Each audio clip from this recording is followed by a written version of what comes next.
Bonjour tout le monde, j'espère que vous allez bien. On se retrouve aujourd'hui parce que je suis sur le point de reprendre une habitude que j'avais il y a de ça quelques mois qui est de faire mon bullet journal. Alors cette année ça a été vraiment hyper intense en termes de travail, donc il y a beaucoup de choses que j'aimais beaucoup faire avant que j'ai un peu mis de côté. Le bullet journal ça fait partie de ces choses-là. Et du coup, je me suis dit qu'il fallait que je recommence à en faire parce que j'aime vraiment beaucoup ça et surtout ça me permet de faire des calendriers et de poser les choses sur papier parce que j'ai une tête de poisson rouge, j'oublie absolument tout le temps. Et le fait de se faire un calendrier, de noter les choses, de noter les dates, de noter quand quelqu'un te dit « Ah mais est-ce que tu pourrais rapporter ça la prochaine fois qu'on se voit ?» Eh bien ça m'aide vraiment. Énorme camion. Donc oui, le fait de noter, ça m'aide vraiment beaucoup et j'avais envie de reprendre ça et franchement aujourd'hui, alors je sais pas du tout si pour vous c'est la même chose, mais aujourd'hui le temps est hyper morose, il fait gris, il pleut et j'ai eu un mal de chien à me motiver à faire quoi que ce soit. Et puis il y a eu un déclic là cet après-midi où je me suis dit allez, ça sert à rien de se morfondre, tu vas pas attendre qu'il y ait du soleil pour commencer à faire les choses parce que sinon tu vas être là toute la semaine parce qu'apparemment toute la semaine il va faire moche. Et donc je me suis dit c'est parti, tu t'y mets. Donc ce que j'ai fait c'est que j'ai préparé une tasse de thé que j'ai posée juste à côté de moi. J'ai chargé l'image que j'ai envie de faire pour la couverture sur mon ordinateur, donc mon ordinateur est posé devant moi, j'ai trouvé une image sur Pinterest que j'aime beaucoup, que je vais essayer de refaire. J'ai tout mon matériel qui est étalé un petit peu autour et je vais au moins commencer à faire ça, ça sera une bonne chose de faite et puis surtout j'arriverai à la fin de la journée en me disant mais t'as réussi à faire quelque chose. Parce qu'il n'y a rien de pire, je trouve, quand on a une journée comme ça où il n'y a rien de prévu, d'arriver à la fin de la journée et de se dire mais en fait t'as rien fait aujourd'hui, t'aurais pu faire plein de trucs et t'as pris le temps de rien. Donc je vais faire mon bullet journal et ensuite je vais pâtisser un petit peu parce que demain j'ai une dernière réunion à l'école avant d'être complètement en vacances et je vais apporter des petits muffins 4 quarts, donc je vais faire ça juste après. Et maintenant que je l'ai dit et que c'est sur caméra, je ne vais pas avoir le choix que de le faire, donc je m'y mets. C'est parti.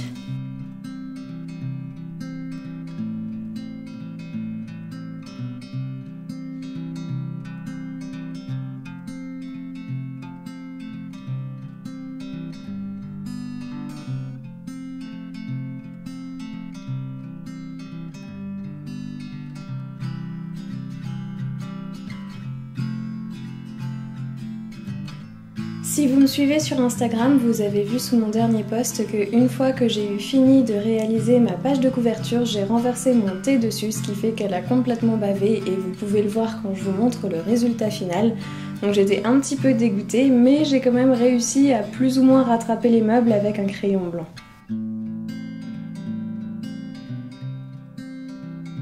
Pour réaliser ces mini 4 quarts, j'ai utilisé une recette que j'ai trouvée sur internet et que je vous laisserai en barre d'infos.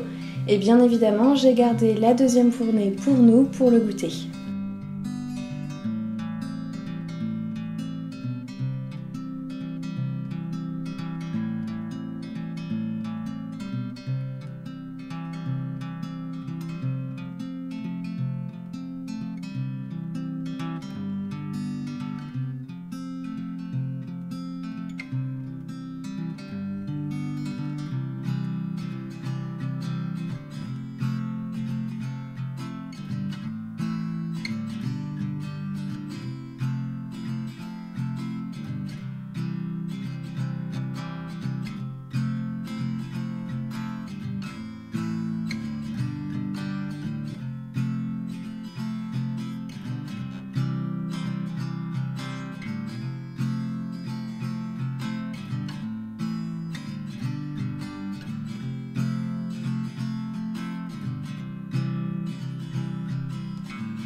Aujourd'hui, je voulais vous faire un petit point sur les moucherons à la maison parce que je vous avais tourné une vidéo que j'essaierai de vous remettre dans le petit i sur comment se débarrasser des moucherons, où je vous disais que j'avais testé plein de méthodes pour essayer de m'en débarrasser, que rien n'avait trop fonctionné et que j'essayais un nouveau truc, c'était la terre de diatomée. Et en fait, quand j'ai commencé à saupoudrer le dessus de mes plantes qui étaient infestées avec la terre de diatomée, les premiers jours il s'est absolument rien passé, j'avais toujours des moucherons, il n'y avait rien de neuf sous le soleil. Et j'ai fini par remettre une couche une dizaine de jours plus tard, je pense, donc à la petite cuillère je saupoudrais par-dessus le terreau. Et en fait, j'ai remarqué peut-être au bout de 15 jours, 3 semaines, que j'avais plus de moucherons sur ces plantes-là. Et donc ça fonctionne du feu de Dieu et je voulais absolument vous en parler parce que je suis sur le point de remettre de la terre de diatomée sur d'autres plantes où j'ai vu qu'il y avait quelques petits moucherons qui virevoltaient autour. Mais vraiment les plantes sur lesquelles j'ai testé, il y en avait une en particulier, c'était ma Maranta, qui avait des moucherons depuis que je l'avais à la maison en fait, et dont je n'arrivais pas à me débarrasser et qui n'a plus aucun moucheron et je suis tellement contente. Donc vraiment si vous en avez chez vous et que vous voulez tester un nouveau truc pour essayer de vous en débarrasser, et bien moi la terre de diatomée ça a vraiment super bien fonctionné, je suis super contente en fait parce que vraiment les moucherons c'est un truc... Sur les plantes qui sont bien installées, qui sont grandes, qui ont des belles racines, c'est pas si grave que ça, c'est juste enquiquinant de les voir virevolter, mais vraiment sur les plantes qui débutent, notamment mes caladiums qui démarraient, ça peut tellement vous ravager une plante et la tuer que bah, franchement tous les trucs sont bons à prendre pour essayer de s'en débarrasser. Donc voilà, je voulais vous faire une update et vous dire que ça fonctionne et que si jamais vous avez envie d'essayer chez vous, bah, je vous le recommande. Donc je suis partie, j'ai ma petite cuillère qui est dans mon sachet et je vais aller faire le tour des 2-3 plantes où j'ai vu qu'il y avait des moucherons pour mettre de la terre de diatomée et m'en débarrasser.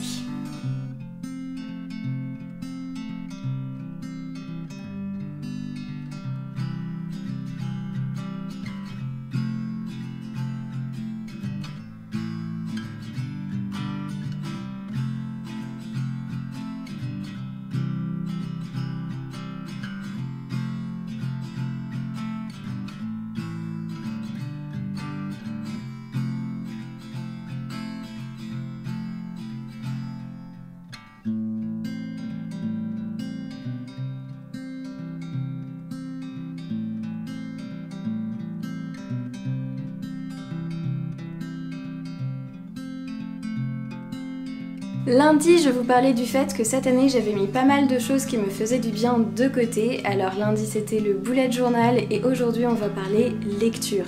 Comme vous pouvez le voir par le décor qu'il y a juste derrière moi, avec mon chéri on est d'assez grands lecteurs, mais cette année honnêtement, à part peut-être quelques BD, j'ai pas ouvert beaucoup de livres. Et samedi dernier, quand on a été se promener dans le centre-ville de Nantes, j'ai décidé de remédier à ça et je suis donc passée chez un bouquiniste et je lui ai demandé un livre qui serait facile à lire pour se remettre un petit peu un pied dans la lecture, peut-être quelque chose autour d'enquête policière parce que souvent ça nous accroche, on a envie de savoir ce qui se passe. Et il m'a conseillé ce livre qui s'intitule Nymphéa Noire, qui a été écrit par Michel Bussy et qui date de 2010. Dans ce roman, l'intrigue s'articule autour de 3 femmes qui sont toutes les 3 très différentes. Il s'agit d'une part de Fanette qui est une jeune fille et une petite fille qui adore peindre. Il y a Stéphanie, l'institutrice du village, et cette vieille dame dont on ne connaît pas le prénom, qui est un petit peu la commère du village et qui semble savoir tout ce qui se passe dans le village. Ces 3 femmes habitent le village de Giverny, qui est là où le peintre Claude Monet habitait et où il a peint ses fameux tableaux Nymphéa. Et donc bien évidemment le roman baigne complètement dans cet univers de peinture très bucolique. Et un jour, le destin de ces 3 femmes va être chamboulé par un meurtre. Il y a un inspecteur du Sud, un charmant inspecteur qui s'appelle Lawrence, qui va arriver pour essayer de résoudre cette affaire.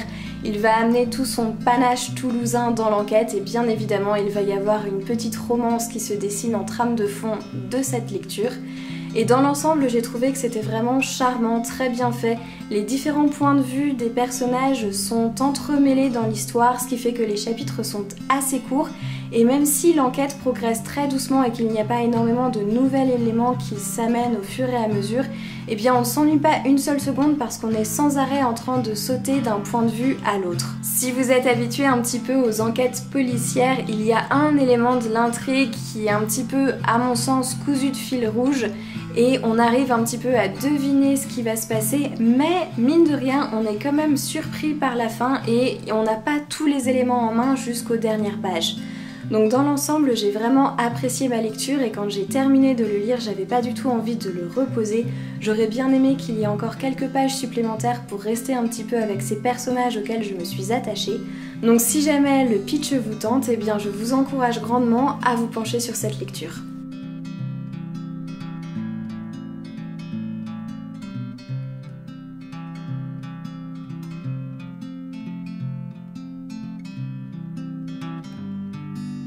Et je profite également du fait que je vous ai sous la main pour vous montrer ma misère qui est dans ma cuisine et je me suis aperçue en voulant l'arroser qu'il y avait une tige qui était en bien piètre état. En fait, ce qui s'est passé, je pense, c'est qu'avec le poids de la tige et le fait qu'elle penchait sur le rebord du pot en terre cuite, eh bien elle a commencé à sécher à l'endroit qui appuyait, ce qui fait que maintenant, eh bien il ne reste quasiment plus rien. C'est le cas de le dire, elle tient vraiment à un fil. Et j'ai un petit peu peur que si je ne fasse rien, eh bien elle finisse par dessécher et par mourir. Donc ce que je vais faire, c'est que je vais la bouturer. Et une fois que les boutures auront fait des racines, eh bien je les replanterai tout simplement dans la motte principale.